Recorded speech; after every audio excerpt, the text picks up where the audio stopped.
नमस्कार प्रेक्षकांनो, ठरलं तर मग मालिकेच्या आजच्या म्हणजेच 8 मेच्या भागात आपल्याला एक जबरदस्त असा ट्विस्ट पाहायला मिळणार आहे. पण त्याआधी जर तुम्ही माझ्या चॅनलवर नवीन असाल तर चॅनलला प्लीज सबस्क्राईब करा. तर प्रेक्षकांनो, आता आपण पाहतो की अर्जुन उभा राहूनच प्रियाला असं विचारतो की जर मधुभाऊंनी विलासला गोळी झाडली असं तुम्ही म्हणताय तेव्हा तिथे तुम्ही उभ्या होतात का? तर प्रिया हो असं म्हणते. तर अर्जुन म्हणतो, 1 मिनटं, पण प्रिया, तू असं म्हणाली होतीस की मधुभाऊंनी विलासला खुर्चीवर बसवलं आणि मग गोळी झाडली. तुझं स्टेटमेंट नीट पाठ नाही आहे का गं तुला? किती बदलतेस? तर प्रिया म्हणते, विलास काका बसले असतील कदाचित. तर अर्जुन म्हणतो, कदाचित? अगं, एका माणसाचा खून झाला आणि तुला आठवत नाही आहे म्हणतेस की ते बसले असतील कदाचित उभे असतील. तर प्रिया रागातच म्हणते, आता 2 वर्ष होऊन गेली आहे त्या गोष्टीला. ते बसलेत काय की उभे राहिलेत काय आणि काय फरक पडतो? तर रविराज म्हणतो, फरक पडतो तन्वी, फरक पडतो. कारण त्यावेळी तू वेगळं सांगितलेलंस, आत्ता वेगळं सांगतेस. हे असं कसं चालेल? सायली म्हणते, प्रिया, आपण खून काय रोज बघत नाही गं, तू एकदाच बघितलायस. अगं, मग तेव्हाचा एक क्षण तुझ्या लक्षात असायला हवा ना. तर आता अर्जुन असं म्हणतो, it's okay, relax. Tanvi, relax हो, नीट आठव आणि मगच सांग. तर आता प्रियाला काय बोलावं हे सुचत नसतं, म्हणून ती म्हणते, मला जरा पाणी मिळेल का? मला श्वास घ्यायला त्रास होतोय म्हणून. तर आता रविराज विचारतो, तिला पाणी देतो, विचारतो, बरं वाटतंय का आता? तर प्रिया म्हणते, नाही, माझं डोकं जरा जड झालंय बाबा, श्वास घ्यायला जरा प्रॉब्लेम होतोय बाबा. ह्या सगळ्या गोष्टी मला ना त्रास देतात. माझा मेंदू ते विसरण्याचा प्रयत्न करतोय. पण असं ती म्हणत असते तेवढ्यात अर्जुन म्हणतो, तुझा मेंदू काय करण्याचा प्रयत्न करतोय ना हे चांगलंच माहिती आहे मला तन्वी. हेच बघण्यासाठी आज आपण एक्सपर्टना बोलवलंय. झालं पाणी पिऊन? तर अर्जुन म्हणतो, आता माझ्या प्रश्नांची आता उत्तरं दे. तर आता तो सायकोलॉजिस्ट असं म्हणतो की तुम्ही कोऑपरेट का करत नाही आहात असं तो तन्वीला म्हणतो. तर रविराज म्हणतो, मी सांगितलं होतं की तन्वीची मानसिक अवस्था ठीक नाही आहे म्हणून. तर तन्वी म्हणते, मी कोऑपरेट करतेच आहे, पण डोकं जरा जड झालं आहे आणि श्वास घ्यायला पण त्रास होतोय. अर्जुन, आज जर मला काही झालं ना तर याला तू जबाबदार असशील असं ती रागात असायला म्हणते. तर आता ते सायकोलॉजिस्ट म्हणतात, इट्स ओके, मला यापेक्षा जास्त काही ऑब्झर्व करायचं नाही आहे. तेव्हा I think we are done असं म्हणून ते म्हणतात की त्यांची चौकशी पूर्ण झाली. तर आता रविराज म्हणतो, तन्वी, तू बस तुला थोडं बरं वाटलं ना की मग आपण निघूयात. इथे दुसरीकडे कल्पना चिडतच तिच्या खोलीत येते. प्रताप पण तिच्या मागून येतो व म्हणतो, कल्पना, अगं एवढं चिडायला काय झालंय? तर कल्पना म्हणते, आता ते पण मलाच विचारा तुम्ही. नेहमी अर्जुन सायलीला पाठीशी घालता आणि तन्वीला लागेल असं बोलत राहता. तर प्रताप म्हणतो, अरे असं काय बोललोय मी फक्त वाट टाळण्याचा प्रयत्न करतोय. तर कल्पना म्हणते, तुम्ही वाट टाळताय की वाढवताय? तर प्रताप म्हणतो, कल्पना, तुला कळतंय का त्या सायलीच्या रागापायी तू किती अनरिझनेबल वागतेस? हे कळतंय का तुला? आणि ती सायली आपण सगळे आनंदात राहावे म्हणून किती प्रयत्न करते, धडपडत असते, हे तुला दिसतच नाही आहे का गं? आपण असा कडवटपणा कधीपर्यंत बाळगायचा आहे? तर कल्पना म्हणते, म्हणजे मी कडवट वागते? तर प्रताप म्हणतो, कल्पना, अगं तू मुद्दाम वागत नसशीलच, पण होतंय तर तेच ना. आणि अर्जुन आपला शत्रू नाही आहे आणि जी मुलगी त्याला आनंदात ठेवते ती आपली शत्रू कशी असेल? तर कल्पना म्हणते, म्हणजे घरात शांतता राहावी म्हणून खोटं वागायचं? अहो, मग त्यांच्यात आणि माझ्यात काय फरक राहिला? तर प्रताप म्हणतो, अगं पण आपण राग धरून ठेवला तर एका छताखाली कसे राहू? तर कल्पना म्हणते, हे बघा, मला ते सगळं काही कळत नाही आहे. मला फक्त एवढंच कळतं आहे की ती मुलगी माझ्या डोळ्यासमोर आली की माझ्या डोक्यात तिडीक जाते. आणि मला फक्त एवढंच आठवतं की सायलीने माझा विश्वासघात कसा गेला होता असं म्हणून ती तिथून निघून जाते. इथे आता रविराज अर्जुनला असं म्हणतो, खरं तर मला चौकशी कोर्टाच्या बाहेर अजिबात करायची नव्हती, पण आता चौकशी झाली असेल तर मला सांगा, क्षणभरही मला इथे थांबायचं नाही आहे. तर अर्जुन म्हणतो, सरांनी आधीच सांगितलंय की प्रोसिजर संपली आहे, पण मी तन्वीला थँक्स म्हणणार नाही आहे, पण मी तुला थँक्स म्हणेन सिनियर. तू लॉयर म्हणून खूप कोऑपरेट केलंस, थँक्स. आता ते दोघेही तिथून निघून जातात. तन्वी व रविराज निघून जातात. आता ते निघाल्यावर अर्जुन त्या सायकोलॉजिस्टकडे रिपोर्ट विचारतो. तो सायकोलॉजिस्ट असं म्हणतो की रिपोर्ट कॉम्प्लिकेटेड असला तर आम्ही सहसा तो होल्ड करतो, पण आजचा रिपोर्ट माझ्यासाठी एकदम स्ट्रेट फॉरवर्डच आहे असं म्हणत तो रिपोर्ट अर्जुनला देतो. त्याचं असं म्हणणं असतं की आता तन्वी ही त्या चौकशीमध्ये खोटंच बोललेली आहे. तर चैतन्य त्यांना असं विचारतो, म्हणजे तुमचा रिपोर्ट रेडी आहे? तर तो सायकोलॉजिस्ट हो असं म्हणतो. तो म्हणतो, मी एकदम न्यूट्रली रिपोर्ट हा तयार केलेला आहे. आज काही गोष्टी मला क्लिअरली दिसल्या की त्याची एक कॉपी आहे. फायनल रिपोर्ट तुम्हाला कुरिअरने येईल. तर आता तो रिपोर्ट देऊन तिथून निघून गेल्यावर चैतन्य असं म्हणतो, काय सॉलिड कन्फ्यूज केलंस हा तू अर्जुन तन्वीला? तर अर्जुन म्हणतो, मधुभाऊ जितके कॉन्फिडंट होते ना, तन्वी तितकीच कन्फ्यूज होती.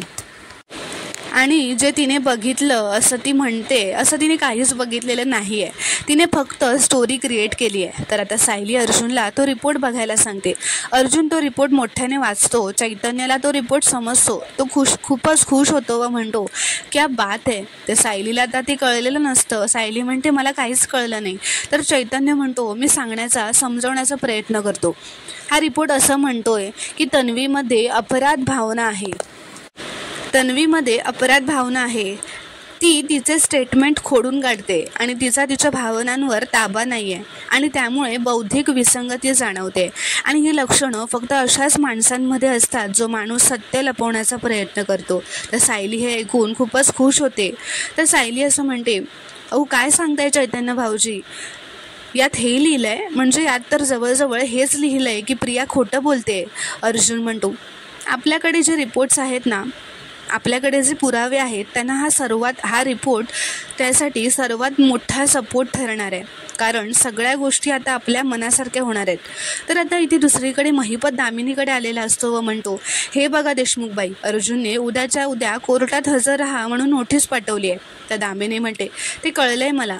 सायकोलॉजिस्टच्या चौकशीत अर्जुनला काहीतरी नक्कीच सापडलंय. त्याशिवाय तो उद्याची तारीख मागणार नाही. तर महिपत म्हणतो, त्या चिचुंद्रीने माती तर खाल्ली नसेल ना? तर दामिनी म्हणते, अर्जुनला सायकोलॉजिस्टकडून जे कळलंय तो ते कोणालाच कळू देणार नाहीये. जे काय कळायचं आहे ते प्रियाकडूनच आपल्याला कळू शकेल. ती काय बोलते यासाठी आपल्याला तिलाच हे विचारावं लागेल आणि ते कळल्यावरच उद्याची तयारी करता येईल. तिला लगेच फोन लावा. तर आता इथे प्रियाला सायकोलॉजिस्टसमोर ती जे काही बोललेली ते सगळं आठवत असतं. ती म्हणते, काय बोलायचं होतं आणि काय बोलून गेले. मी एवढी माती खाल्ली आहे का? म्हणूनच अर्जुनने लगेच उद्याची तारीख घेतली आहे. ही गोष्ट जर महिपतला कळली तर, असं म्हणून आता तिला खूप भीती वाटत असते. तेवढ्यात आता प्रियाला महिपतचा फोन येतो. प्रियाला तो फोन घ्यायचा नसतो, पण तरीही ती तो फोन उचलते. महिपत तिला असं म्हणतो, काय डॉक्टरीनबाई, काल चौकशीमध्ये शेणच खाल्लंस का डायरेक्ट? तर दामिनी म्हणते, प्रिया तुझी साक्ष दिलीस कोर्टात, तर सायकोलॉजिस्टसमोर सुद्धा तू तेच बोलली आहेस ना? म्हणजे काही वेगळं बोललेली नाही आहेस ना नक्की? नाही, खोटं बोलण्यात हुशार आहेस तू, पण एका सायकोलॉजिस्टसमोर हे खोटं बोलणं सोपं नाही आहे आणि पकडलं न जाणं तर जवळजवळ अशक्यच आहे. नीट सांग, पकडली गेली नाही आहेस ना?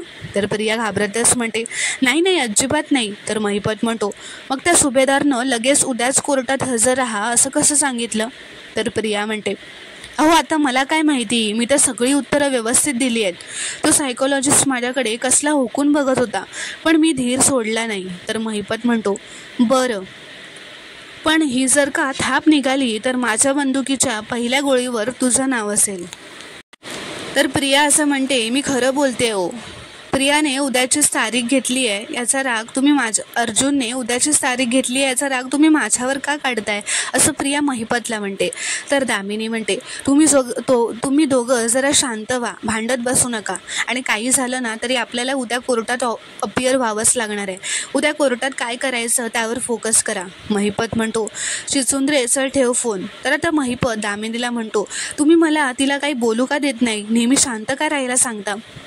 मला तर वाटत होतं ना फोनमध्ये घुसून तिचा नरडा आवळावा, म्हणजे खरं काय ते सांगेल ती. तर दामिनी म्हणते, छान हा, म्हणजे आपल्याच विटनेसला आपण झमकवायचं, घाबरवायचं आणि मग अपेक्षा करायची की तिने आपल्याच बाजूने बोलावं.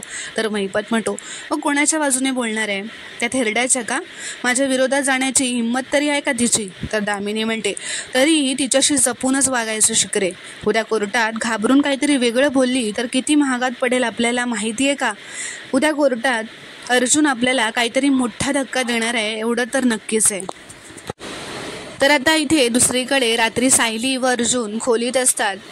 सायली म्हणते, आज रिपोर्ट्स मनासारखे आले म्हणून किती खुश दिसताय तुम्ही. तर अर्जुन म्हणतो, रिपोर्ट्स तर मनासारखे येणारच होते, तुम्ही खुश नाही आहात का. तर सायली म्हणते, आहे ना, खूप खुश आहे. प्रियाचा खरा चेहरा सगळ्यांसमोर यावा म्हणून किती मेहनत केली आपण, आणि आता असं वाटतंय की तो दिवस लवकरच जवळ येऊन पोहोचलाय. तर आता खुश होऊन अर्जुन सायलीसोबत डान्सच करू लागतो. तो असं म्हणत असतो, बाकीच्या केसेसमध्ये दामिनी माझ्यासमोर नसते आणि यावेळेला मी तिच्यासमोर जिंकणार आहे. तर सायली म्हणते, पण समोर कोणी वकील आहे याने काय फरक पडतो, सत्य जिंकणं महत्त्वाचं नाही का. तर अर्जुन म्हणतो, येस, पण दामिनीचा माज उतरवणं तितकंच महत्त्वाचं आहे. मी जेव्हा तिला कोर्टात हरवेन ना, तेव्हा तिचा चेहरा कसा होतो हे मला बघायचंय. तर सायली असं म्हणते, पण तुम्ही तर न्यायाच्या बाजूने, सत्याच्या बाजूने लढता ना, त्यापेक्षा एक व्यक्ती कधीपासून मोठी झाली तुमच्यासाठी. तर अर्जुन म्हणतो, ती व्यक्ती चुकीची आहे मिसेस सायली. चुकीच्या पद्धतीने, चुकीच्या साक्षीदाराने ही केस जिंकणार आहे. ही दामिनी देशमुख सारखी माणसं आहेत ना, माझ्या नोबेल प्रोफेशनला लागलेलं डाग सारखे आहेत. पण डोंट वरी, तुमचा हा नवरा न्याय आणि सत्याच्या बाजूनेच उभा राहणार आहे. आणि न्याय हा आहे की दामिनी देशमुख हरली पाहिजे. तिला हे कळलंच पाहिजे की पैसा, खोटे साक्षीदार उभं करणं हे कोणत्याही केससाठी चांगलं नाही आहे. तर सायली म्हणते, कळेल, तुम्ही तिला चांगलंच समजवाल आणि अशा ठिकाणी जिथे तिला अगदीच व्यवस्थित कळेल, कोर्टात. तर प्रेक्षकांनो, पुढील भागात आपण पाहणार आहोत की दामिनी महिपतला असं म्हणते, पाटील म्हणजेच मधुकर पाटील पनवेलमधनं गायब झाले होते, तेही 4-5 दिवसांसाठी.